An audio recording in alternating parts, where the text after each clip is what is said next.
और जिंदगी भर की सजा।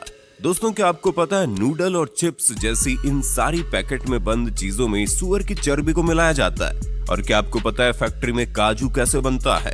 अगर आप सोचते हैं कि काजू को डायरेक्ट पेड़ों से तोड़कर मार्केट में भेज दिया जाता है तो आप गलत हो, क्योंकि काजू का कच्चा फल जहरीला होता है। और क्या आपको पता है सप्लीमेंट बनाने के लिए जानवरों की हड्डियों का इस्तेमाल किया जाता है?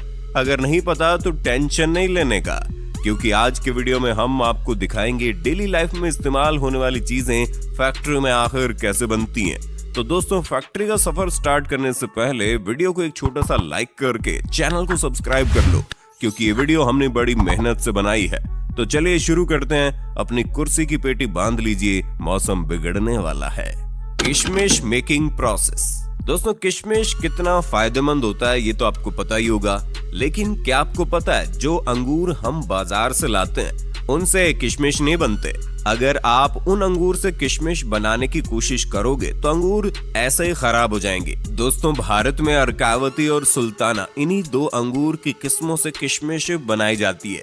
तो दोस्तों, किशमिश बनाने के लिए सबसे पहले इन अंगूरों की खेती की जाती है, और जब ये सारे अंगूर पक जाते हैं तब बारी आती है इनकी हार्वेस्टिंग की, जिसके लिए वर्कर सभी अंगूरों के गुच्छों को तोड़ तोड़ कर कैरेट में भरते जाते हैं, जिसके बाद इन्हें गाड़ी पर लोड करके प्रोसेसिंग एरिया में लाया जाता है। और फिर इन अंगूरों से भरे कैरेट को बारी बारी से इथाइल ओलिएट और पोटेशियम कार्बोनेट के मिक्सचर में डुबोकर 3 से 5 मिनट तक छोड़ दिया जाता है। ऐसा करने से अंगूरों के सारे बैक्टीरिया और फंगस नष्ट हो जाते हैं, और इन केमिकल की वजह से अंगूरों की सूखने की प्रोसेस भी काफी तेज हो जाती है और ये सड़ते भी नहीं है।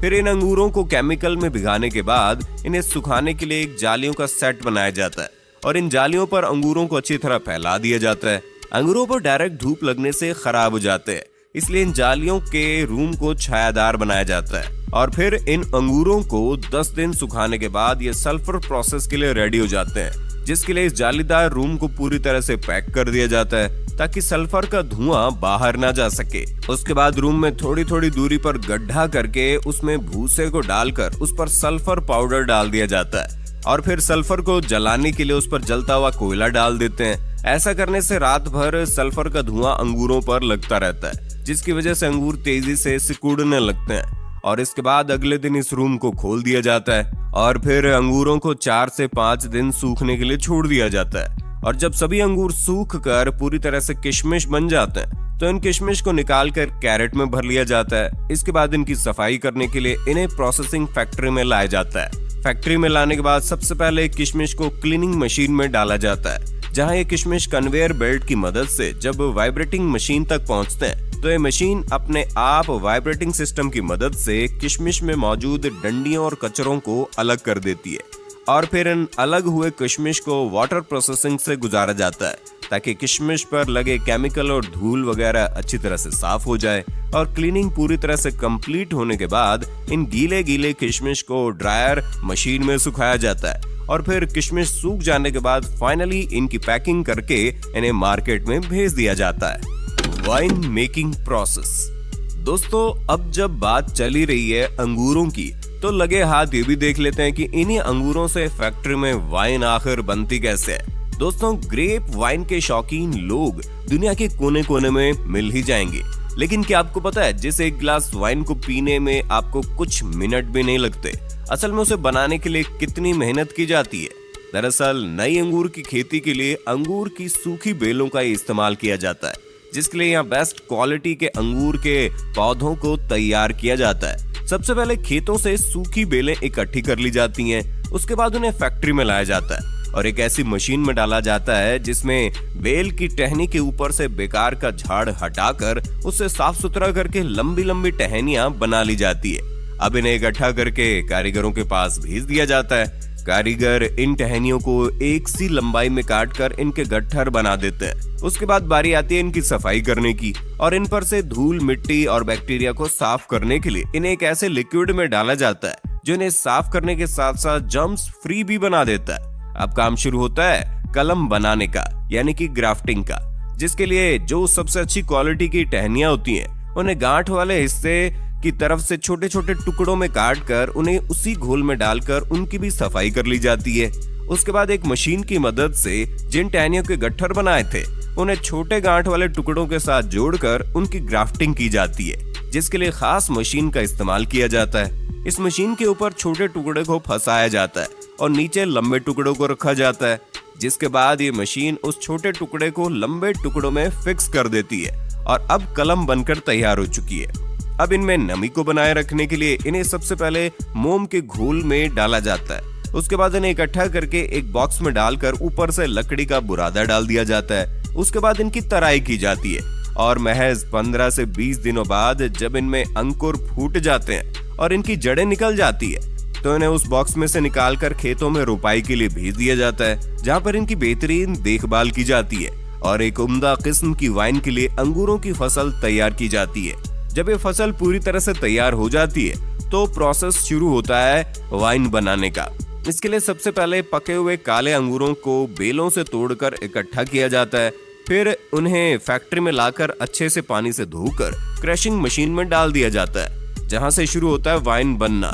क्रशिंग मशीन में जो मिश्रण तैयार होता है उसमें अंगूर के छिलके और रस दोनों ही मिला हुआ होता है। अब जरूरत है इसमें यीस्ट और न्यूट्रिएंट्स मिलाने की। यीस्ट और न्यूट्रिएंट्स मिलाकर इसे 2-3 दिन के लिए फर्मेंटेशन के लिए छोड़ दिया जाता है। अब इस प्रोसेस के बाद बारी आती है वाइन में अल्कोहल मिलाने की। नॉर्मली वाइन में 15 से 20% अल्कोहल फर्मेंटेशन किया जाता है। उसके बाद बचे हुए अंगूरों को एक प्रेशर मशीन में डालकर 2 टन प्रेशर के साथ प्रेस किया जाता है।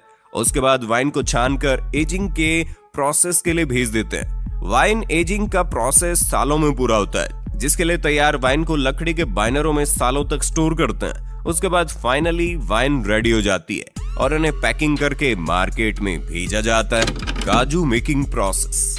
दोस्तों, बच्चे हो या बड़े हो, काजू तो हर किसी को पसंद होता है, लेकिन क्या आपको पता है काजू कैसे बनता है? और अगर आपको ऐसा लगता है कि काजू को पेड़ों से तोड़कर डायरेक्ट मार्केट में भेज दिया जाता है तो आप गलत हो, क्योंकि काजू का कच्चा फल जहरीला होता है, इसलिए इसे प्रोसेस किए बगैर मार्केट में बेचा नहीं जा सकता। दोस्तों, काजू के फलों को कैशू एप्पल कहते हैं, जिसके निचले हिस्से में काजू का बीज होता है और इसी बीज के अंदर काजू होता है और इसके ऊपर वाले हिस्से से शराब बनाई जाती है। तो दोस्तों, इसे प्रोसेस करने के लिए काजू के फलों को पेड़ों से तोड़कर फैक्ट्री में लाया जाता है। फैक्ट्री में सबसे पहले काजू के फलों से काजू के बीजों को अलग किया जाता है और फिर इन बीजों को 3 से 4 दिन तक धूप में सुखाया जाता है। उसके बाद इन सूखे हुए काजू के बीजों को हाई टेम्परेचर स्टीम के जरिए बॉईल किया जाता है। ऐसा करना जरूरी होता है क्योंकि इसके अंदर जहरीला केमिकल होता है जो कि बहुत ही खतरनाक है, स्किन को खराब कर देता है, पूरी तरह से स्किन को जला देता है।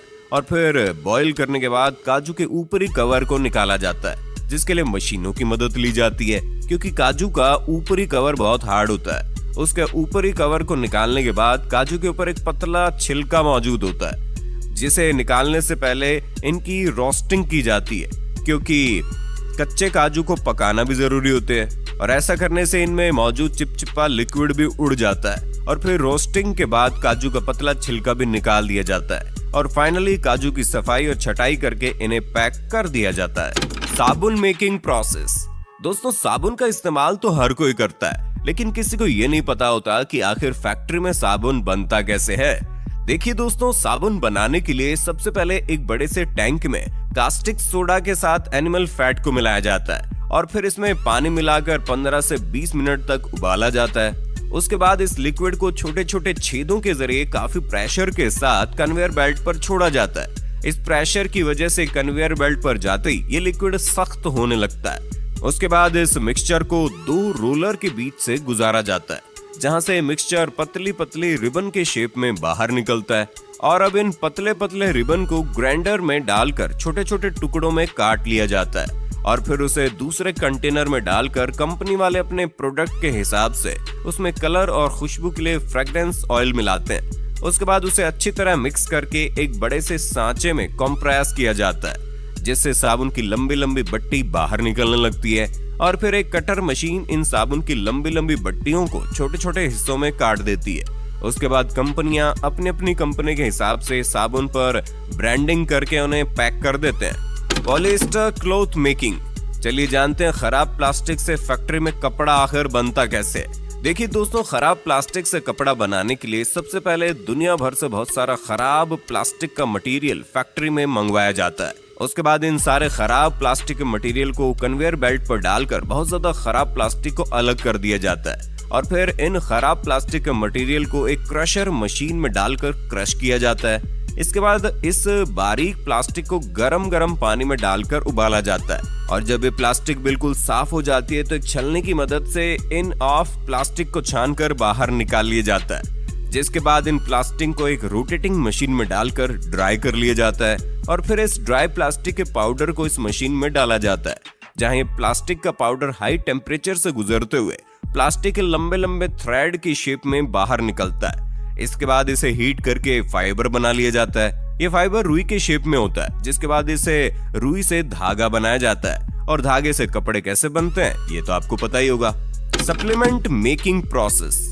दोस्तों, आजकल का दौर सप्लीमेंट का दौर है। आजकल की भाग दौड़ भरी जिंदगी में हर कोई सप्लीमेंट का इस्तेमाल करता है और हर एक व्यक्ति जो जिम करता है वो भी सप्लीमेंट का इस्तेमाल जरूर करता है। लेकिन क्या कभी आपने सोचा है ये सप्लीमेंट फैक्ट्री में आखिर बनते कैसे हैं? तो हम आपको बता दें, जितने भी सप्लीमेंट आपको बड़ी तेजी के साथ फुलाकर तगड़ा बनाते हैं ना, उन सभी सप्लीमेंट में ज्यादातर जानवरों की हड्डियों का इस्तेमाल किया जाता है, जिसके लिए जानवरों की हड्डियों को क्रश करके उनका पाउडर बनाया जाता है। लेकिन दोस्तों, हर कोई सप्लीमेंट जानवरों की हड्डियों से नहीं बनता। जैसे कि वे प्रोटीन दूध से बनता है, तो दोस्तों वे प्रोटीन बनाने के लिए सबसे पहले बेस्ट क्वालिटी का गाय का दूध काफी बड़े पैमाने पर फैक्ट्री में मंगवाया जाता है। उसके बाद इस दूध में एंजाइम्स मिलाकर प्रोसेस किया जाता है, जिससे दही और लिक्विड वे अलग अलग हो जाते हैं और फिर इस लिक्विड को 145 डिग्री पर गर्म करके तुरंत 4 से 5 डिग्री पर ठंडा कर लिया जाता है। इस प्रोसेस को पास्चुराइजेशन कहते हैं। ऐसा करने से इसमें मौजूद सभी बैक्टीरिया नष्ट हो जाते हैं। उसके बाद माइक्रो फिल्ट्रेशन और आयन एक्सचेंज की मदद से वे में मौजूद फैट और लैक्टोज को बाहर निकाल दिया जाता है। इसके बाद जो बचता है वो क्लियर वे प्रोटीन होता है, लेकिन अभी तक ये लिक्विड फॉर्म में है, इसलिए इसे एक ड्रायर में डाल दिया जाता है। ड्रायर में लगी हॉट एंड कोल्ड एयर इसका पानी सुखाकर इसे पाउडर बना देती है, जिसके बाद हमें मिलता है 90% वे आइसोलेट पाउडर। अब बारी आती है इनकी टेस्टिंग की और टेस्टिंग में पास होने के बाद इनमें फ्लेवर ऐड किया जाता है। इसके बाद इन पाउडर को डिब्बों में भर के ढक्कन लगा दिया जाता है और फिर अलग अलग कंपनियां अपने अपने कंपनी के हिसाब से लेबल और डिटेल्स लगाकर इन डिब्बों को पैकिंग करके मार्केट में भेज देती है। Chips noodles making. दोस्तों, नूडल्स, मैगी, लेज, चिप्स जैसी कई सारी चीजों को बनाने के लिए सुअर की चर्बी का इस्तेमाल किया जाता है। अगर आप इन पैकेट में बंद चीजों को देखेंगे तो इस पर आपको MSG लिखा मिलेगा, जिसका मतलब होता है मोनोसोडियम ग्लूटामेट। दोस्तों, ये MSG सुअर की चर्बी से बनता है। जब ये बात तेजी से फैलने लगी तो कई सारे देशों ने MSG को बैन कर दिया, लेकिन उसके बाद ये चालाक कंपनियां MSG की जगह E631 नाम का इस्तेमाल करने लगी। आज कई सारी कंपनी E631 के नाम पर हमें सुअर की चर्बी खिला रही है। तो दोस्तों, किसी